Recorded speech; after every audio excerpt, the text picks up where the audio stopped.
Nou, julle weet, ek het op school ons onderwijzer gehad dat ons nogal goeie raad bedien en hy is nie vir die prekerige ook geweest nie, hy is so die rugbysplan afgeraad en so. En hy het altijd ons gesê, man, jy kan julle as jong mense, julle doen wat julle wil. Dus, en ek fijn, maar jy moet verantwoordelikheid neem wat jy doen. So, die eerste deel het ons nogal lekker geklink, jy onderwijzer sê ons kan doen wat ons wil, dit klink heerlijk. Dit klink vir my lekker. Maar die tweede deeltjie is nog die tierkie ene, ne? Jy wil die verantwoordelikheid vanaf voor. Nou, dit vind nog wel een ander story. So, die koshuisman het gedink, hulle gaan lekker oor die muur spring, hulle die vruchte steel en so. Hy sê, oké, go vir het, maar as jy jou vang, dan is het tongstasies, of pak gee, of jy moet net die verantwoordelikheid vanaf voor. Vir die gevolge van jou dade. Nee. En julle is jong mense, hou ons van die woord verantwoordelikheid, nee. Dit is lekker groot woord, en jy wil eindelijk so min as moeilijk daarmee te doen hê, want dit is nie lekker nie. En dit hou jou terug. Jy wil ons nou alles doen, alles dit nie lekker wees, en wat jy wil en so. Jy moet maar nie verantwoord. Groot menswoorde, ou menswoorde, wat weet hulle nou nie, nee. Ons dink ons graag so daaroor, maar probleem is dat, ons besef nie altyd die gevolge nie. Ons sê ja, maar niemand gaan seer kry nie, of hierdie goeie dingetje hier doen, waar niemand sien nie, ach, niemand gaan toch weet nie, en dit maak toch eindelijk iemand seer en so, maar ons weet nie altyd gevolge van wat ons doen. Dit wil nog illustreer in een van videoclipie wat ek vir wil luis, van die story Broers Almighty, wie dit gesien? Ja, jy het al Broers Almighty gesien, nee, oké, so, in die story, vir die wat ek gesien het nie, Broers is ongelukkig met God, en hy sê vir my, hoe gaat sy alvaardig gaat nie, hoe God dinge beheer nie, en hy is net bitterlik ongelukkig, en toe kom God nou af, en sê vir hom, oké, goed, jy reken nou jy weet beter, so ek gee nou my mag vir jou, en dan kyk ons wat gebeur. Nee, so dis so basis die story, en dan het ons nou hierdie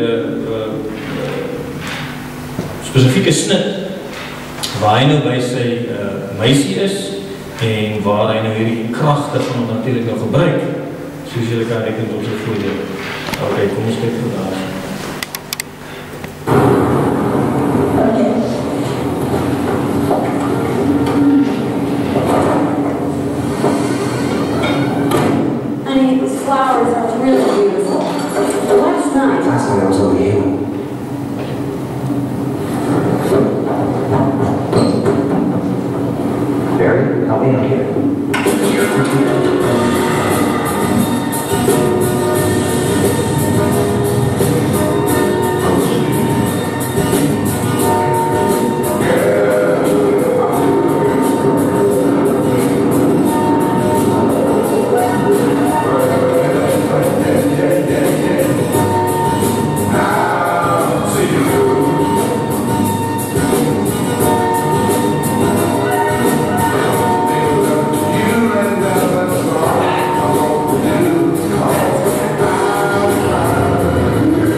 Scientists say the tsunami may have been caused by what they're describing as unusual lunar activity.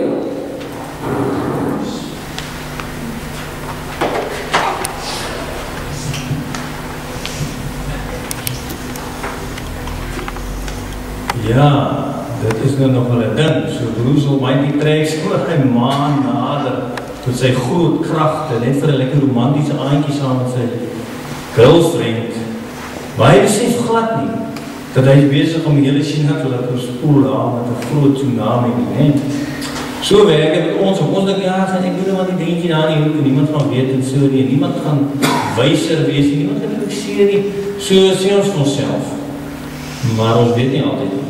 Ons weet nie altyd die gevolge van ons daarin nie, dit maak het nogal, dit is my snaakse, ongemaklike woordjie, verantwoordelikheid. Nou goed, in hierdie gedeelte wat ons nog gelees het, dan kom Jesus nou, hy ry met die donkie, ry nou daar in Jerusalem in. Een paar interessanthede van die donkie is dat, ons dink nou donkie, net 'n donkie, maar in die Bybel lees ons dat koning Dawid het ook 'n donkie gehad, en toe hy vir Salomo laat inhuldig as koning, of laat salf as koning, toe sê hy vir sy manne, maar vat vir my donkie. En dan ry Salomo nou in, en dan word hy gesalf as koning. So eintlik verwys hierdie gedeelte, roep vir die Israeliete van daai tyd, die Jode, hulle sou terugdink, o ja maar, Jesus ry nou amper so Salomo in, dis amper 'n nuwe koning Dawid, of 'n nuwe koning Salomo. Dis wat hulle sou bedink het. En dan nog meer, ons het nie daai gedeelte gelees nie, maar as jy so inkom, dan gooi hulle klere so voor hom, gooi hulle so op die pad en op die donkie, om nou te sê, maar goed, ons verwelkom jou nou as koning. Maar die interessant is dat in die, dis ook nog 'n verwysing na die Ou Testament, toe Jehu, dat is ook een van die konings van Israel, toe hy as koning gesalf is, toe het hulle dit ook vir hom, die klere so vir hom uitgegooi. As jy ons 'n bietjie vergeet dat ek lees gou die gedeelte uit 2 Konings 12, so staan dit.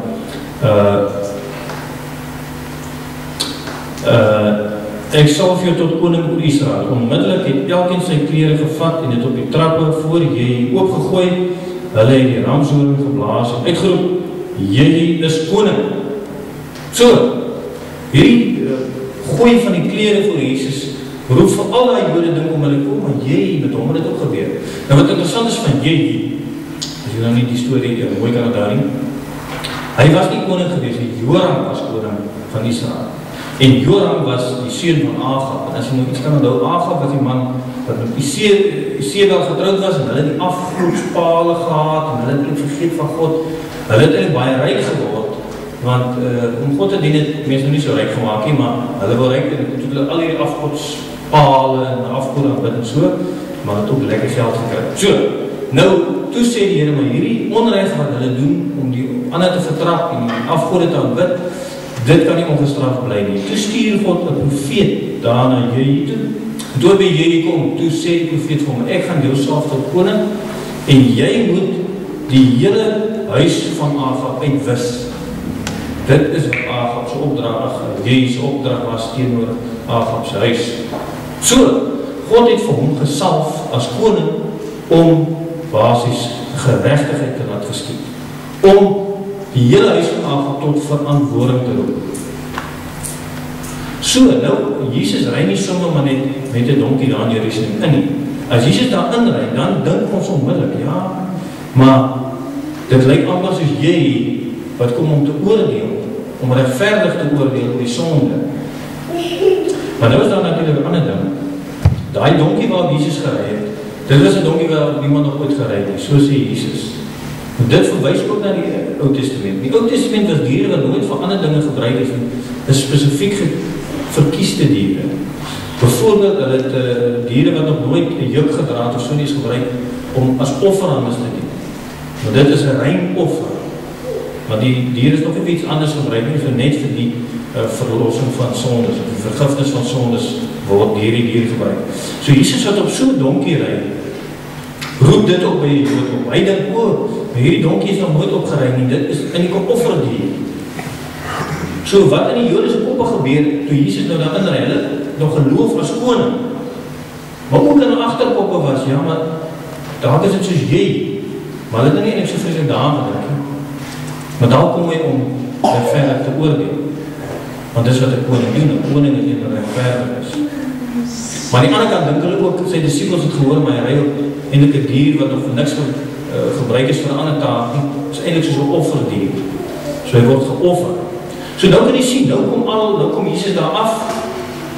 Maar meeste van die Jode het so 'n bietjie vergeet van die Ou Testament en wat dit nou sou kom beteken. Hulle het net gedink, ja, maar die Romeinse ryk onderdruk ons en ons soek iemand, 'n koning wat ons kan vrymaak. So hulle loof nou vir Jesus, hulle loof hom, hulle loof vir God dat hy nou kom. En dit is nou interessant, dieselfde woorde wat hulle gebruik, is omtrent die woorde wat die engele gebruik het.